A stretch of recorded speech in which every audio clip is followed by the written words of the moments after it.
Gue nggak tahu lu siapa dan lu nggak tahu gue siapa, tapi gue punya keresahan tentang trading yang ada di internet. Kenapa jarang banget ada video tentang trading yang simple dan to the point aja gitu? Dan gue udah muak akan hal itu. Gue trading itu dari mulai COVID-19 atau kalian bisa bilangnya gue udah 5 tahunan lah. Ya walaupun win rate gue juga masih 60-70%an dan kadang 50%. Kadang juga satu minggu gue rugi, satu minggu gue win streak, ya ada low streak win streaknya juga. Gue nggak sejago orang-orang yang ada di internet yang katanya punya win rate sampai 90%. Kasih tahu ke gue orangnya dan kasih linknya ke gue akan invest ke dia. Gue juga sama kayak kalian waktu pertama kali trading. Gue cari di YouTube cara trading, cari di Google, beli kelas, masuk kelas sana sini, join sinyal. Dan pada akhirnya gue sangat sulit memahami semuanya. Karena terlalu banyak informasi yang datang gitu. Dan mungkin masih banyak lagi orang yang pengen belajar trading tapi nggak tahu mulai dari mana. Jadi gue berpikir untuk membuat series ini Trading for Living. Ya semoga bisa membantu banyak orang. Terus kalau kalian nanya, bang bukannya trader itu gambler ya? Iya jangankan trading, kalian buka usaha aja itu udah gambling. Atau kalian membuat keputusan tanpa dasar, itu juga disebut gambling. Terus kenapa kalian gak tahu open posisi buy atau sell di area situ? Atau kalian masih pakai perasaan waktu kalian trading? Ya maka benar itu bisa disebut dengan gambling. Tapi jika kalian tahu kenapa dan mengapa kalian open posisi di area itu disebut pekerjaan. Karena perlu analisa dan pengalaman bisa di titik itu. Karena menurut gua, trading itu adalah the hardest way to make easy money. So, welcome to the series by me, Taka FX Trading for Living.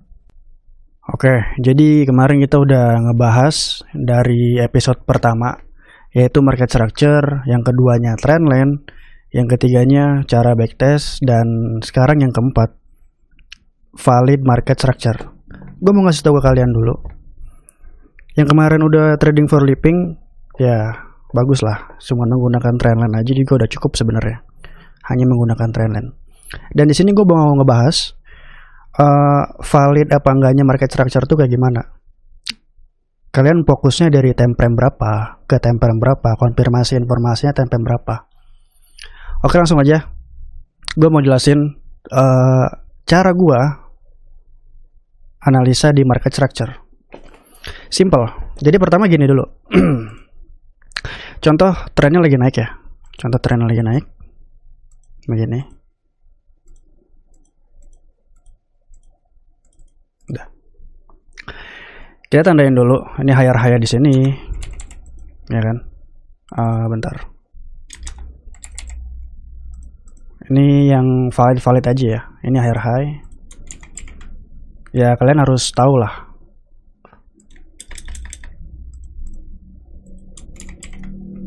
Higher high lagi, higher high lagi, dan di sini adalah lower high. Bentar, emang agak ribet sih kalau bikin higher high gini. Ini adalah lower high, dan di sini adalah lower low, di sini adalah lower low.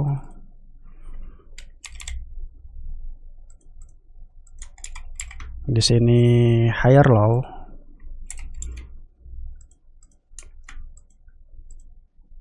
Ini juga sama higher low. Kita bikinnya yang di market lagi uptrend dulu ya. Trennya lagi naik dulu.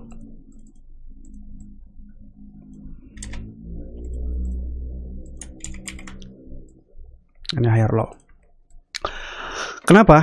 Kenapa ini bisa disebut higher high, lower high, higher high, lower low, higher low, higher low, higher low. Kenapa? Kalian yang belum nonton dulu di episode ke-1, pasti kalian paham. Dan di sini gue bakal ngejelasin lagi. Dan kenapa ini bisa disebut lower low? Karena low yang di sini itu lebih rendah dari low sebelumnya. Kita bisa sebut lower low. Dan higher low ini kenapa bisa disebut higher low? Karena low yang di sini itu lebih tinggi dari sebelumnya. Nah, ini lebih tinggi kan? Lebih tinggi ini jaraknya nih. Itu bisa kita sebut higher low. Ini juga lebih tinggi dari sebelumnya. Itu bisa kita sebut higher low. Makanya kalau ditarik trendline, ini trennya tuh lagi naik.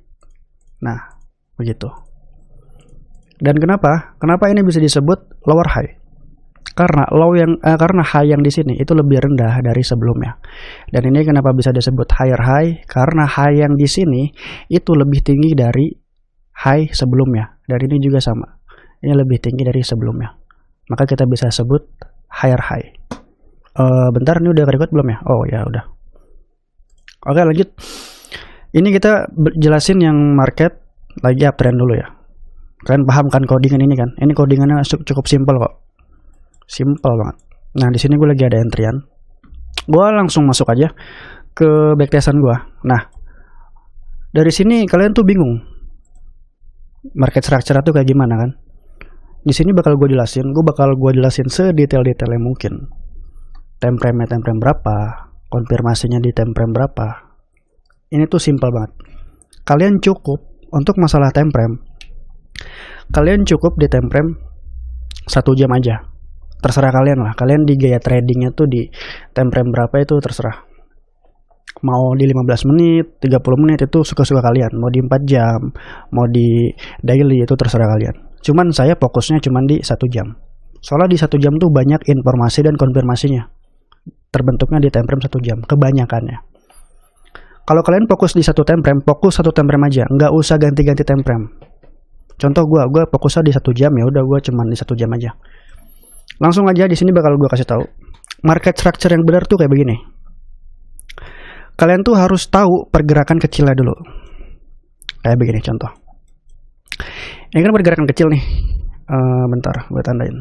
Mana ya? Mana ya? Di sini tuh nggak ada. Mana ya? Nggak ada dari sini kayaknya. Ini tuh pergerakan kecil tuh yang kayak begini. Nah, ini pergerakan kecil nih. Ini pergerakan kecil. Kalian nariknya jangan dari pergerakan kecilnya, langsung ke pergerakan besar, ketemu pergerakan besarnya lagi. Paham ya? Contoh kayak gini. Kalian nariknya dari pergerakan besar ke pergerakan besar. Gini. Nah, kalian tariknya begitu. Oke, kenapa bang? Kenapa kok nariknya ke situ bang? Ya karena itu pergerakan besar ya, itu yang validnya. Kalau yang kecil-kecil ini tuh ini tidak valid. Ini kita tidak bisa tarik dari pergerakan besar ke pergerakan kecil itu nggak bisa. Pokoknya fokus dari pergerakan besar ke pergerakan besar. Oke, di sini langsung aja gue kasih tahu. Kalian fokusnya di time frame terserah kalian lah. Yang gue bilang tadi, gue cuman di 1 jam ya udah gue di 1 jam. Jadi gini, ini kan harga sekarang nih, harga sekarang yang ini kan, area sini, oke. Kalian analisanya jangan di harga sekarang, di harga sebelumnya, di harga sini, sekitar sini. Kalian bikin dulu market structure-nya dari pergerakan besar ke pergerakan besar. Langsung aja ke sini. Nah, begini. Terus habis itu gimana bang? Habis itu tandain aja. Tandain yang gue bilang tadi. Higher high yang mana? Ini higher high. Mana sih? Ini videonya agak panjang. Kalian fokus aja. Ini higher high. Ini higher high. Aduh, ketarik lagi. Ini higher high. Ini higher high lagi.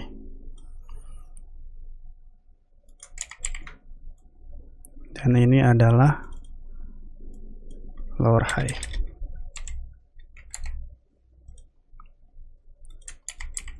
Kita bikin lower low ya dulu di sini. Ini lower low.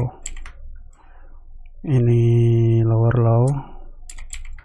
Ini lower low. Ini higher low. Pokoknya kalian kalau udah paham market structure, kalian paham harga kedepannya tuh bakal kayak gimana. Oke. Kalau udah gini, kalian kan tahu nih, ini kan harga sebelumnya kan lagi naik. Kalau kalian masih kurang yakin, kalian pakai yang namanya trendline. Set, lihat, harga lagi naik. Ini harga sebelumnya ya.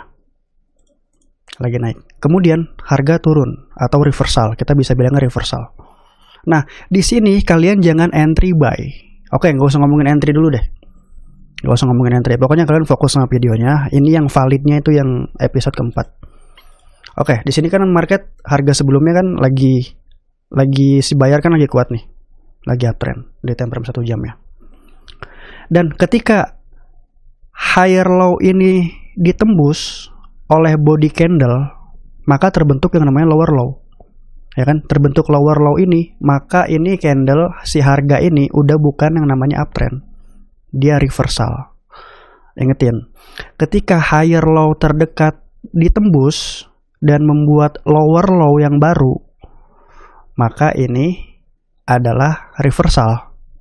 Oke, fokus ya. Ketika higher low ini ditembus dan terbentuk lower low yang baru, maka ini bisa kita sebut reversal. Paham? Pahami dulu ya. Kan lagi uptrend nih. Gue juga bingung lah cara ngajarin kalian tuh kayak gimana. Bingung juga gue ngejelasinnya. Kan ini lagi uptrend kan. Nah, gini. Set. Lagi uptrend kan. Kemudian downtrend. Terbentuklah lower low, reversal nih harga nih, penurunan. Terbentuk lower low, maka ini kita sudah tidak bisa dianggap uptrend lagi. Maka kebalikannya reversal. Maka ini kita anggap downtrend. Oke, paham lah ya. Kalau masih kurang paham, gue kagak ngerti sih ngajarin kalian tuh kayak gimana. Dan kalau udah gini gimana bang? Kalau udah gini, kalian fokus sama harga yang sekarang. Ingat, sama harga yang sekarang. Kita tinggal tandain trendline-nya aja. Nah, kita lihat harga lagi turun sekarang.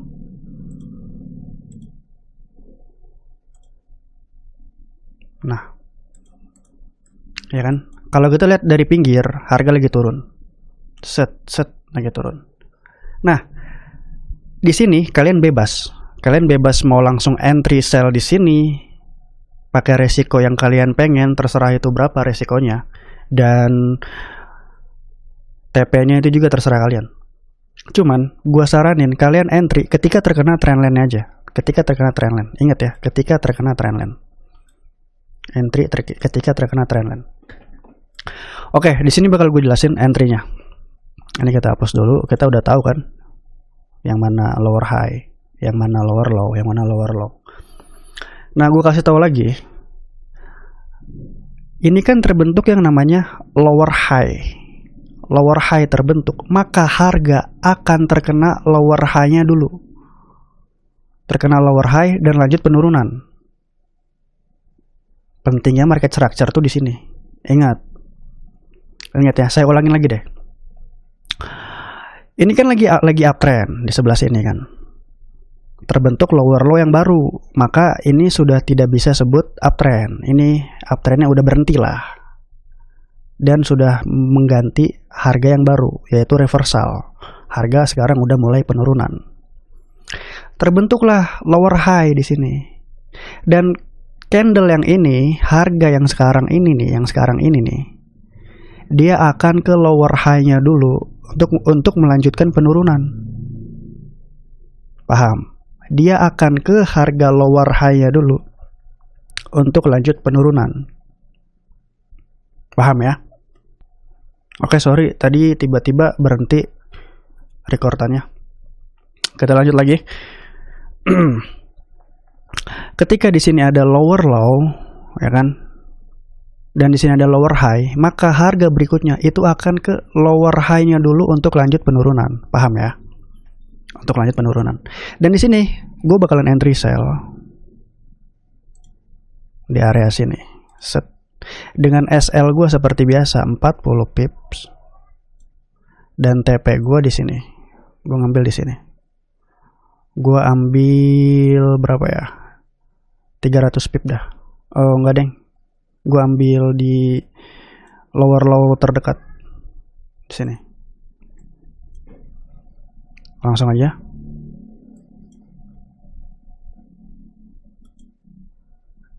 Kena.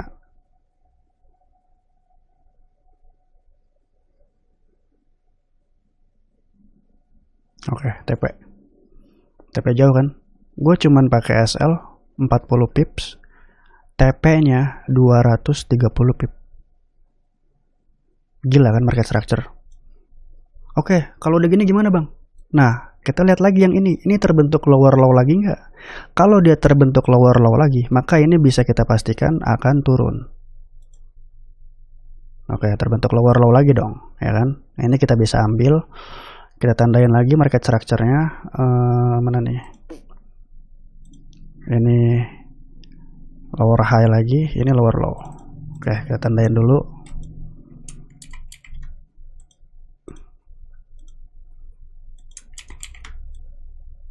Ini lower high, ini lower low. Ya.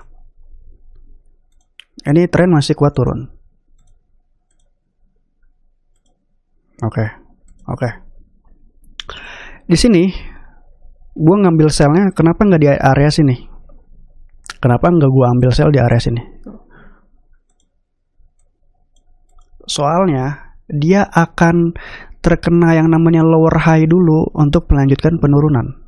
Dia akan ke area sini dulu, set, untuk melanjutkan penurunan. Ingat ya, dia akan ke area lower high dulu untuk melanjutkan penurunan lagi. Oke, gue bakalan tunggu si harganya ini ke area sini, ke area lower high, untuk melanjutkan penurunan di sini. Nah, gue bakalan entry sell di area sini. SL-nya 65 pips dan TP-nya gue di sini, lower low terdekat.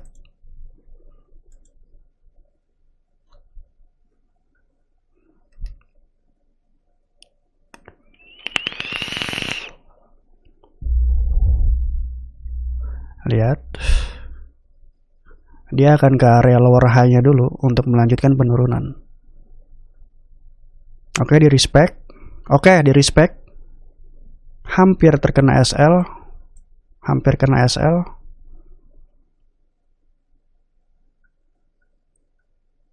Gacor udah ini mah. Market structure tuh emang keren banget. Oke.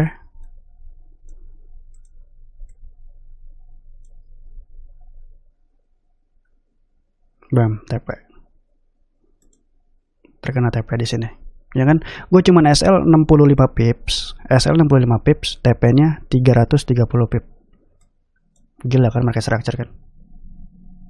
Sesimpel itu. Pokoknya kalian yang masih belum paham, tonton di part 1, part 2, part 3. Sekarang di part 4-nya kalian udah pasti paham. Ingat yang gue bilang tadi. Kalian harus tahu trennya dulu kemana. Kalau masih ragu, kalian pakai yang namanya trendline. Oke?